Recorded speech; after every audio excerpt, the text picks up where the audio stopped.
waiting for me to. I'm setting up now. Hi guys, how are you doing? What Hi. a beauty. What is her name? Roxy. Hi, Roxy.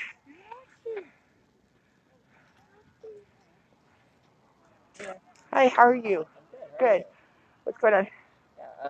So my name's Ben. I'm an organizer with Sierra Club. Uh-huh. So if you scan this QR code there, it'll take you to a petition that I'm circulating. Okay. It's to ask XL Energy. Do you mind if I show you? Hmm? Do you mind if I show you? Oh no, you're good. Okay. Thank you for asking. Yeah. So it's to ask XL Energy in Colorado to transition to clean energy sources for our grid. So this next spring, XL will have to release what's called an ERP, so it's an energy resource plan. It'll detail the sources that they're using to power our grid for the next few years. So right now, XL operates the last 3 coal plants scheduled to burn coal past 2030 in Colorado. Most of their fossil fuel plants are located in lower income communities of color. So of course we have climate change to worry about, but there's also a ton of public health impact of burning those fossil fuels. So yeah, we have about 3,000 signatures right now. So I'm hoping it'll make a really big impact. And what is your goal?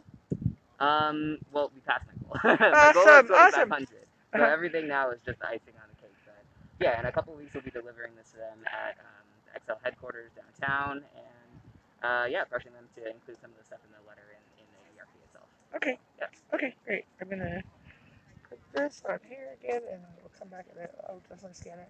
Thank you so much. Yeah, thank you. Good morning or good afternoon. Hi, how are you? Hi, how are you? Good. Hey girl. Hi, sweetie pie. How are you doing?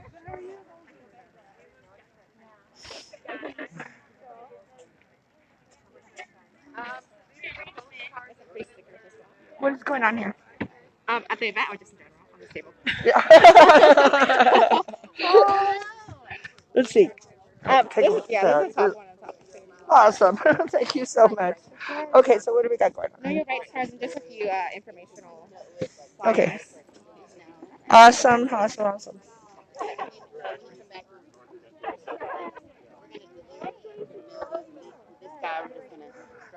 Hi guys, how you doing? What do we got going on here? So these are postcards. This is going to be a postcard for the director of ISIS. These are postcards for the Senator of Aurora. You are welcome to write your story or any complaints in regards that you have. It lists do and don'ts are listed down there, so we aren't like allowed to swear and so on and so forth. But Right. to make a professional motive verbally. Okay. I think my ordination vows will probably cover all the don'ts, right? Yes. I think so. A vow not to swear. Yeah, true. Yeah, we can't. I mean, We always You want to, do? but You do? sometimes we You have a can't. vow? Maybe I'm You speaking do? for the inner voice of You do? You have a myself. vow not to swear? no, we don't. Oh, you don't know. Well, that would be kind of an infringement of your First Amendment rights. Yeah, we don't. I mean, because I've actually heard ordained swear, so I'm like, I don't know. I guess I don't say it every day. It's not one of my vows. I guess we You know, this past year, I never used to cuss at all, without use foul language. Yeah. And I find myself, yeah, cursing all the time now this Yeah, year. I seem like the F word has gotten into my Yes. world. Yes. Well, it's all right. I've been protesting, I'm sorry, and that we said that a lot. Yeah, I know. Yes. Okay, thank you guys.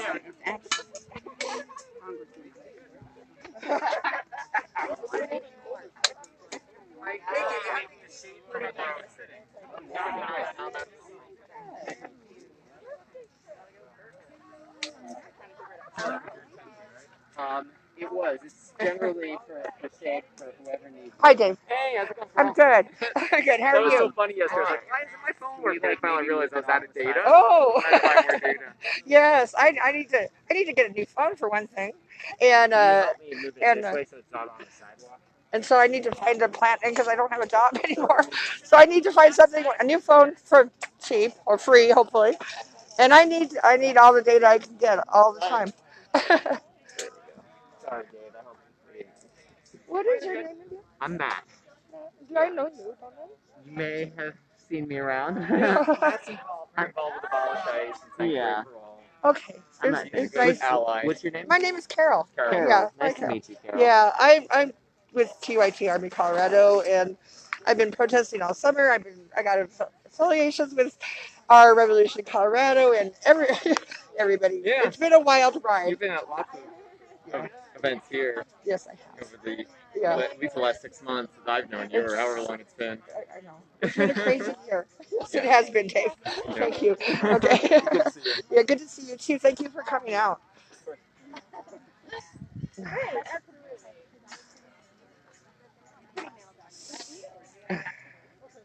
Oh, there's a call.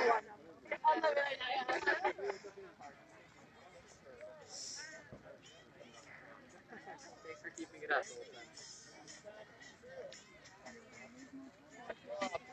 Oh no. It's your table. You can open it better than I can.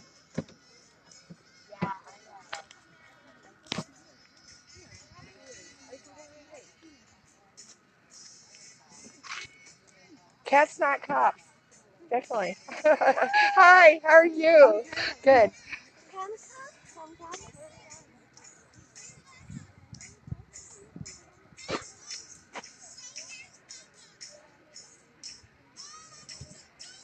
Now who is the proud American that wants to see a U.S. flag flying over a concentration camp? White supremacists. Yes, that's right. I don't want to see any flags flying. I'll take them down.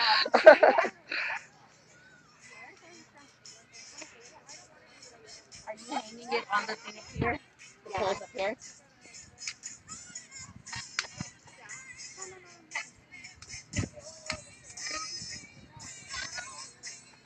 Hi, sweetie. How are you? Good.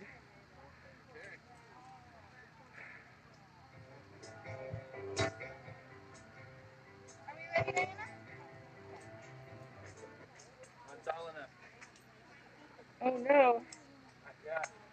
Oh, here, he's all. Testing. Can you Testing. Yes. Hey guys, how's everybody He's doing? just not quite Thanks for telling us. showing up. Yeah. So we're running a little bit behind. We're kind of waiting on a couple more people to show up here. But as you see on the sidewalk, we kind of have a lot of things set up. So I first want to at least take the time to thank the land that we are on right now. We obviously have taken it from indigenous people, so we always want to honor the land that we are standing on right now. I believe somebody should be coming to set up some agua frescas. That was the word. So Oh, that's good to there should be me. some drinks set up somewhere. I could be wrong. Oh, it's on the way. Okay. All right. Well, I don't want to keep you guys waiting. We are actually going to go ahead and get started here. Hi. So I wanted to first thank the land. So we did that. Thank you. And as we are going down this Hi, road, sweetie. I want everybody to take the time How are to stop you? at every table It's good to see and you. just make sure you kind of give them some love and show support. The first table is going to be with the Chicano puppets. They are set up over there with their puppets. So let's give them a round of applause. And then we do have some postcards. I encourage everybody to go over to sign the postcard. They will either be sent out to Tony Pham or Jason Crow. If you don't know who Jason Crow is, he is the congressman who represents this district that the Geo facility is sitting on. So we are encouraging everybody to go over, sign those postcards. There's Tay Anderson. Make sure you get your voice heard and known. We will be delivering all of those postcards off to either Tony Pham or Jason Crow. So we want to start putting pressure on both of those men to get this Geo facility shut down. Okay? Yeah. And then as you go down the tables, we have some posters for you to grab. You Oh, can you definitely grab those posters. Yeah, they're handing them out. And take pictures with them if you like. And then we do have Ren. He is actually here to represent a fossil-free future. So we have a petition for you to sign. Please go over there and sign that petition. It is to end environmental racism. So we have that set up as well. And How did I miss the signs? Okay, so here we go. Okay. Where are the signs? All right, so good afternoon, everybody. Oh, wait, before I go on with that, we do have security set up as well. Where are the So signs? just in case anybody here Oh, okay. trying to do make funny, I just want to let you know that we do have security here to keep everybody safe. So I want to thank you for coming out for as well. Okay. So I want to thank everybody who has taken the time to volunteer and make all of this Who's happen. walking around with the My name signs? is You know? Lisa Tran. I am Vietnamese and Chinese descent, and I was born here in Denver, Colorado. I want a sign. And it all started when I asked 10 years ago, where did my people come from? At the end of the day, I'm not really sure if my race defines my identity. I was still trying to figure this out when I was trying to see what it meant to be Asian American in the United States. Both my parents had fled their countries as refugees, dealing with family losses during World War II and the Vietnam War. In 1977, my grandpa had bought 2 ships for my mom's family to escape the borders of North Vietnam. Their boat trip lasted about 72 hours. Once they made it to their new hometown on the west side of China, they traveled on foot the rest of the way and settled down. My mom and aunties and uncles all went to school, but they never got a chance to go to college. So my mom always goes and tells me, you can spend the rest of your life working. Work is something that will never go away. But education only happens for a little bit, and then it gets a little bit more complicated when you get older. Going all the way back to my great-grandparents in the 1930s, there was no such thing as school. It was mostly about farming to make ends meet. When my parents came over here to America, it wasn't just for them. It was because they wanted a better life for their children. My mom's arrival to Colorado in 1990 was frightening. She had no prior knowledge of speaking English and had to leave her entire family behind. Her first job here in America was a waitress at Sunny's China Cafe. She picked up English from her coworkers. I just didn't recognize She told me people were so kind when she first came to America, but over time it seems much of those people's anger was placed out on us for being a different shade of melanin. As for my dad and grandpa, their family line has gone through major PTSD from the Vietnam War. My grandpa was drafted to war with his brother and was never allowed any sort of education, while my dad's family suffered from chemical agents such as Agent Orange. As both my parents fled from their hometowns, they arrived to Colorado when the acceptance of Asians was finally recognized in 1990, even though the Immigration and Nationality Act was passed in 1965. So here we are, generations later. When Tony Pham was announced as the new ICE director, I felt so much outrage and anger. As a Vietnamese refugee, Tony Pham, how could you turn your back on my people, on your people, and putting immigrants into cages? For doing the same thing you did coming over to America. Immigrants come to America to start life over. That's right. And as humans, we all endure mistakes, and we can learn from them instead of punishing ourselves by locking humans up in cages. So as we sit here today, I want you to take the time to reflect. What does it mean to be a human being made of light, love, and gratitude? Operating on love will take us further than we can ever imagine. So I want everybody to close their eyes for a second. I want you to take your hand and put it over your heart so that you can feel your heart beating. I want you to take a deep breath in and a deep breath out. And now I want you to repeat the following with me and say it loud and say it proud. You are the love of my life. You are the love of my life. I love you, my brothers and sisters. I love you, my brothers and sisters. I love me for me. I love me for me. That is some of the hardest thing for some of us to say to ourselves. So I want you to feel the love that you give to yourself when you say that. I want to give a shout out to all of our guest speakers, our volunteers coordinating the postcard table, Melanated Mike Knight, and Colorado Immigration Rights Coalition for providing us sound. Amplify the Voice for the live Facebook stream. And New Era Colorado for registering people to vote. If you are unsure of your voter registration, please go see them. They are set up on the sidewalk, and they will get you taken care of before the elections on November 3rd. Your voice and your vote matters. So please go over there to make sure you're registered to vote, and they do speak Spanish as well if you need an interpretation. So for the next hour and a half, I'd like to give you each speaker your undivided attention. There will be postcards for you to sign, and we're going to send those off to legislators in opposition of the GEO facility. Also, as a means of fighting environmental racism and bringing environmental justice to Colorado, we have Ren Smith with Colorado Sierra Club that will be collecting signatures for an ongoing petition as well. Please go see him to get your signature in, and so he will also be on the sidewalk. We are still adhering to social distancing and sanitation, so please be aware of your surroundings at all times.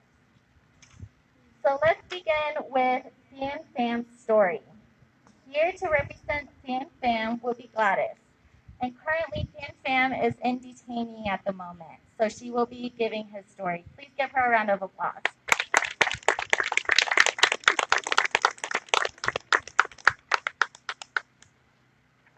Good afternoon, everybody. It is an honor for me to be able to share this story. Tien Pham was born in the aftermath of the Vietnam War. Tien's father served alongside the United States in the South Vietnamese Army. After the United States left, Tien's father was incarcerated in a re-education camp for 5 years where he was subjected to forced labor and to eat rodents to survive. Once released, Tien's father sought to get his family out of the country. In 1996, Tien's family fled to the United States as refugees and were resettled in a poor housing project in San Jose. Growing up, Tien and other Vietnamese youth faced constant attacks and bullying by gangs and other kids who taunted them for not speaking English. Like many Southeast Asian and immigrant youth, Tien began associating with gangs for protection and engaging in petty crimes, truancy, and drinking. Shortly after turning 17, Tien got into a fight with a group of other teenagers and stabbed one of them. He was arrested soon afterwards, and the district attorney charged him as an adult. He was convicted of attempted murder and sentenced to 28 years in prison. While in prison, Tien grew up, dealt with his trauma despite being surrounded by violence.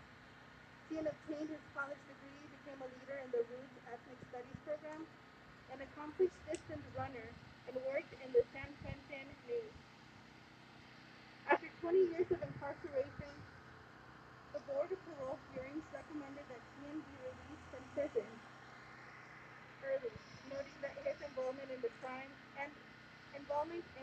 was due to large part of his young age and that he no longer posed danger. Tien was most recently incarcerated at the San Quentin State Prison and witnessed a catastrophic outbreak of COVID unfold around him.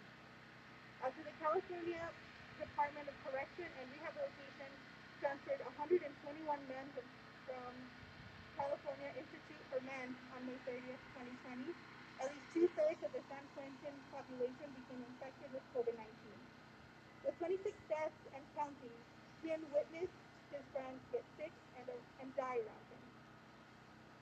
On August 31st, 2020, after surviving much on what was supposed to be his first day of freedom, and despite Tien being exposed to the preventable outbreak at San Quentin, Governor Newsom and the California Department of Corrections and Rehabilitation turned Tien over to ICE, and he was transferred to the GEO for-profit ICE facility in Aurora. Governor Newsom failed to use his power to tell CDRC to release Tien to his family, who were ready to welcome him home. Thank you.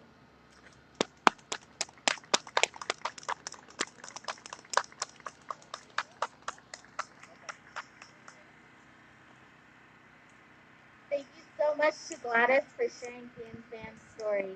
So as we have all heard, he is actually sitting in the GEO facility behind us. He He is of Vietnamese descent, and currently, I believe he's still sitting in there right now. Hopefully, he can hear us. Finn, if you can hear us from in there, don't give up hope. We are all out here standing in solidarity for you. So let us soak in the fact that these trivials are very real. And again, remind yourself what it means to be a human being made of light, love, and gratitude. Next, we have Stephanie Nguyen, a Vietnamese American descent born here in the U.S. Stephanie is a byproduct of Vietnamese refugees and experienced the due process of immigration all the way back from her great-grandparents. Stephanie endured exhaustion, constantly fighting for a chance to sit at a table that was built to exclude BIPOC. So while protesting this summer, Stephanie and her friends created Melanated Mic Night. Seeing the need for melanated voices to be amplified, uplifted, and free from judgment or racism, she wanted to create a space for BIPOC to be their authentic selves. No apologies. She found her purpose in activism and community organizing. Please welcome Stephanie Nguyen.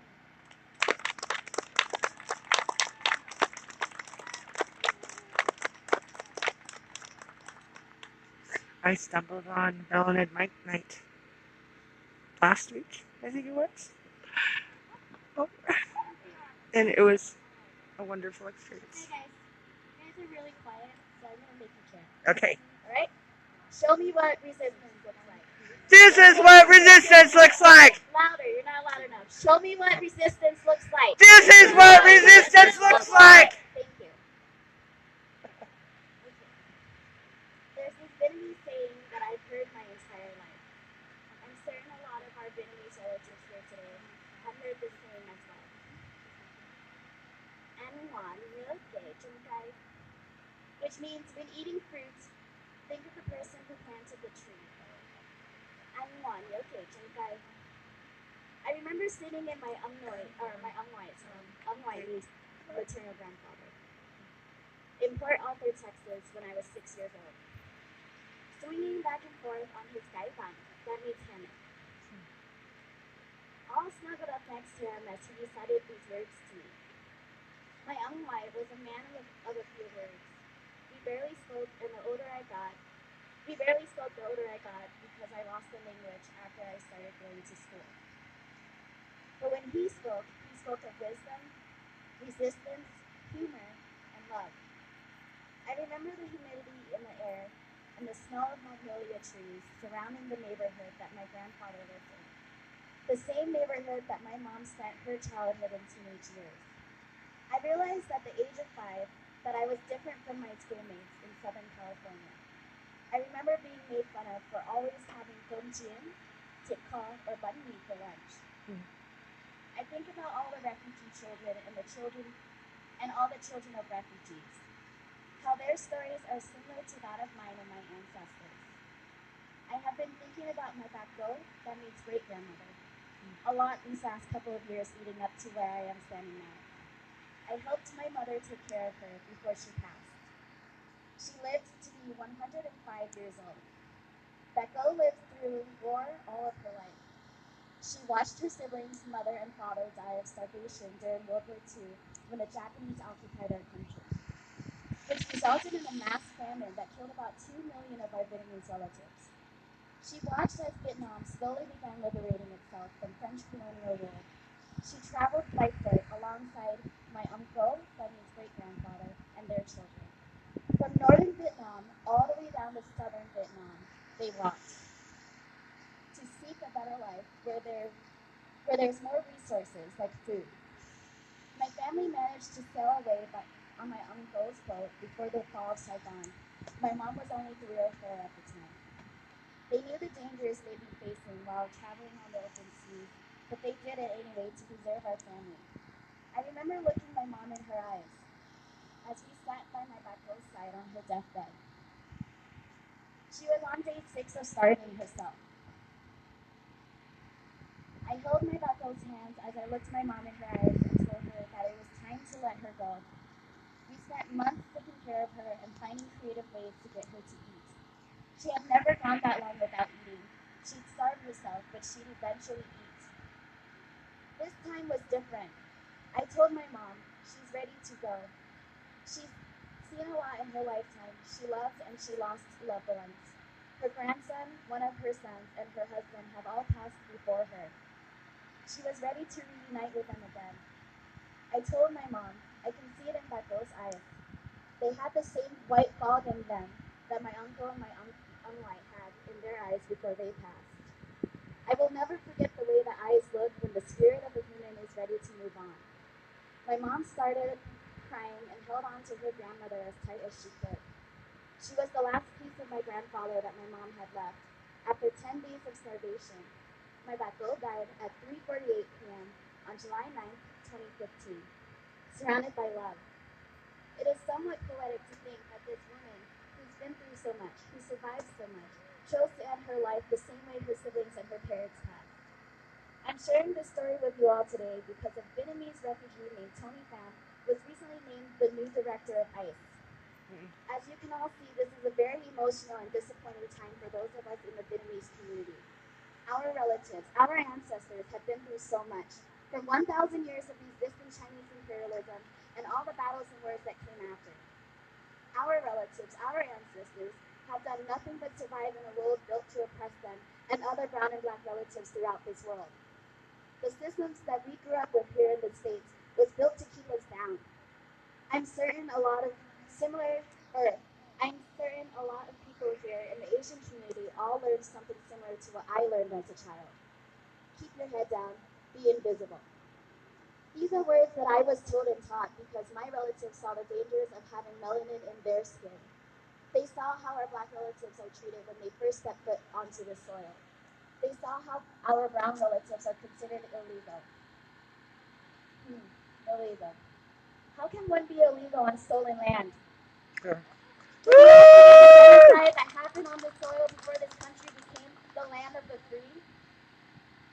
Might I add, this genocide is still active today. What does it mean to be free when you can't even enter this country to seek asylum? If this country was really built for freedom and liberty for all, then why wouldn't this government system allow others to experience freedom and liberty? That's right. Tony Pham, I know that you know the saying, but I'm going to say it to you again. So you can so you can hear me. Sorry, I'm getting heated. So you can hear me. Because I'm done being a model minority. I am done keeping my head down and being invisible. For too long, our Vietnamese community has been hiding. Did you know that there are a lot of Vietnamese, Cambodian, Malaysian, Hmong, and other Southeast Asian refugees who are currently sitting in ICE concentration camps throughout this country? My Bai Nguai, which means maternal grandmother, was considered an alien for most of her life here in the States.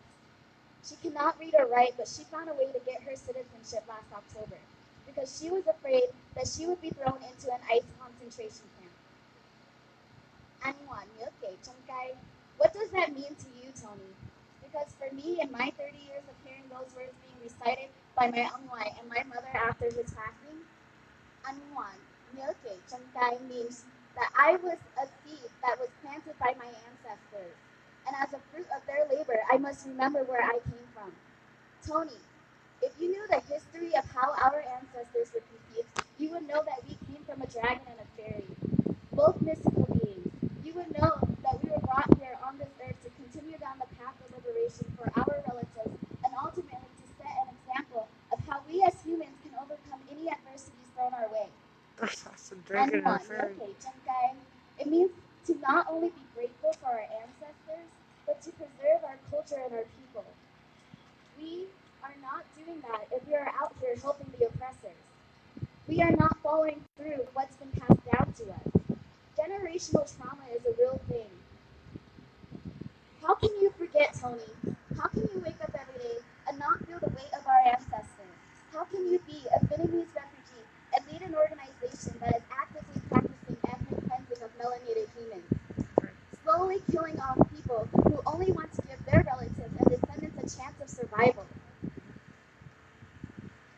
What will come of this? What gains do you, Tony, have out of tearing families apart and throwing them in cages? I'm not going to ask you to imagine the pain that comes with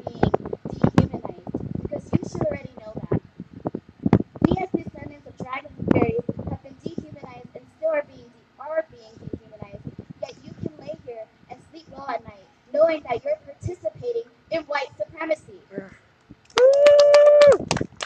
I stand here today, and I will continue doing so until my last dying breath, in solidarity with all of our melanated relatives, in hopes of contributing to a community that is built upon dismantling all systems of oppression.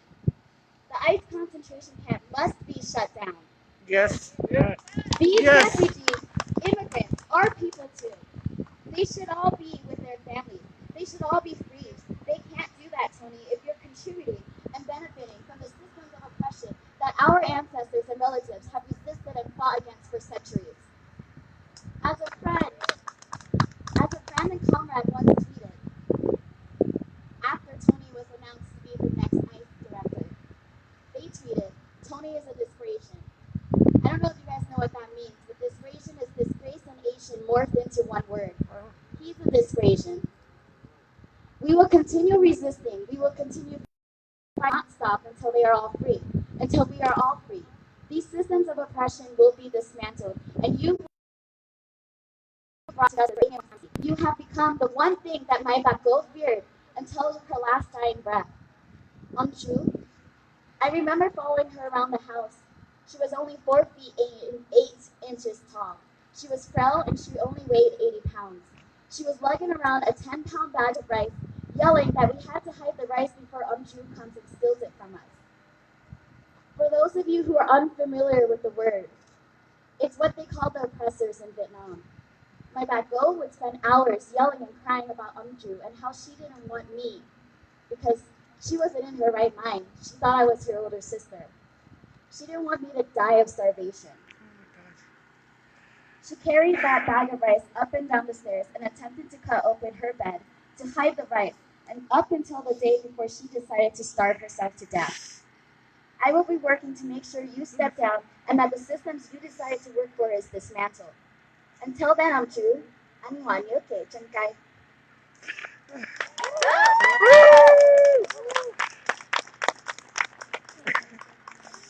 You made me cry. You made me cry. Oh, I'm sorry. That's right. Can you guys give it up one more time to Stephanie? Yeah. Thank you for sharing that story. So we actually have some aguas frescas set up. So support local business is right there for you. There are a couple flavors for you to get. There's also some chinga la mingra. There's some t-shirts over there to get. So support your local businesses over there. And just a reminder. A reminder, if you want any contact with the speakers, they'll definitely be available at the press and media table towards the back over there. So now we will share Na Vong Sandoval's story. Na Vong Sandoval is a fierce and passionate social justice advocate for those seeking refuge and safety. She amplifies these issues and voices through education, advocacy, storytelling, and lobbying. She's a Vietnamese refugee who fled her homeland where she and her family became boat people and displaced on refugee camps. Na is the Refugee Congress delegate for Colorado, a founding member and public speaker with Rocky Mountain Board of Directors, a Noble Ambassador for Christina Noble Children's Foundation, serving children in Vietnam and Mongolia, and a Denver Little Saigon Redevelopment Group advisory member. She has publicly spoken at the World Refugee Day Colorado at the state capitol and at the Families Belong Together rally at Civic Center Park in 2018, when the terms family separation and kids in cages were initially exposed to the public. Please welcome Na Vong Sandoval. And you don't know what got me started in activism is kids in cages and Trump's rhetoric. Can I have everyone gather a little closer together so I can see all your beautiful faces and feel your energy? Can we gather a little bit? Just a little bit. I want to see your beautiful faces. Come on. Fleeing your homeland is terrifying. Losing everything that is familiar to you and everything that you love. traumatizing. I know this because I'm a Vietnamese refugee. I also know that we had very little options when we left at the time at the time of the war. We ended up on a rickety, dilapidated cargo ship that was not intended for human passengers. It was certainly not intended for people to travel long distances. We sat on overcrowded ships with the elderly, with women, with children, with the sick.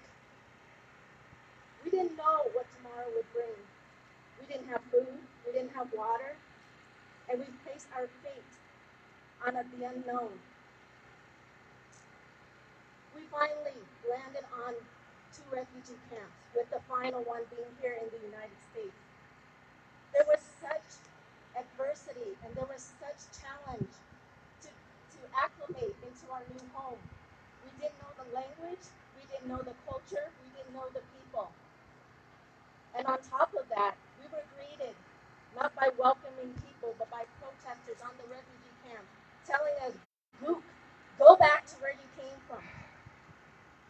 But what they didn't know was that we couldn't go back to where we came from. And we weren't welcome into our new home either. These experiences, my refugee experience, has taught me to be more compassionate and strengthen my empathy for others who are also seeking refuge. In 2003, the U.S. Immigration and Customs Enforcement was established. Now, we all know why it was established. It's an anti-refugee. It's an anti-immigrant. It's an anti-asylum seeker organization. Woo! It is. And we all know that it's not for the purpose of protecting this country. No.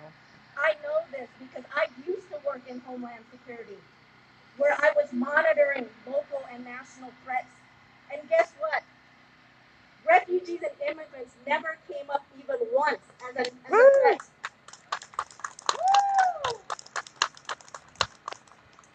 In fact, it has very little to do with protecting the homeland, and it has everything to do with further the agenda of the existing administration to deny entry for anyone who wants to seek refuge in this country. It also helps to make lucrative profits for shareholders and investors who are making money on